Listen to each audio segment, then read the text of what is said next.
உருளைக்கிழங்கு கழுவி வச்சுருக்கேன். தண்ணியில் போட்டு இது வேக வச்சுக்கலாம். தண்ணி வச்சுருக்கேன், போட்டு வேக வச்சுக்கலாம். சைஸில் தான் ஒரு 15 உருளைக்கிழங்கு போட்டு வேக வச்சுக்கிறேன். குக்கர் மூடி வச்சு விசில் விட்டுக்கலாம். உருளைக்கிழங்கு வந்துருச்சு பாருங்கள். இது நம்ம தண்ணியை எடுத்து வச்சு தொளிச்சிக்கலாம். நல்லா வெந்து வந்துருச்சு பாருங்கள், உடையுது பாருங்கள். மொத்தம் தொளிச்சிக்கலாம் பாருங்கள். வேக வச்சாச்சு. இது மசிச்சுக்கலாம். கையில் மசிச்சா சீக்கிரம் கெட்டு போயிடும். அதனால் நம்ம இப்படி மத்தில் வச்சு மசிச்சுக்கலாம்.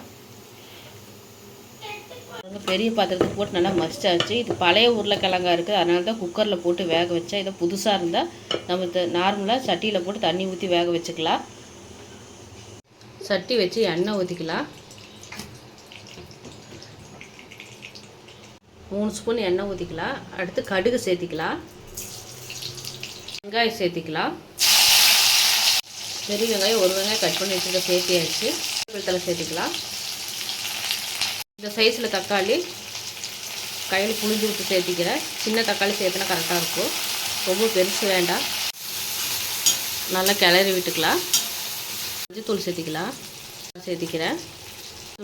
கொஞ்சமாக 1 ஸ்பூனு சேர்த்திக்கலாம் போதும். கொஞ்சமாக 1 ஸ்பூன் மிளகு சேர்த்திக்கலாம். பொடி பண்ணி சேர்த்திக்கலாம். மிளகு சேர்த்து வணக்கிடலாம். 4 பல் பூண்டு தட்டி சேர்த்திக்கலாம்.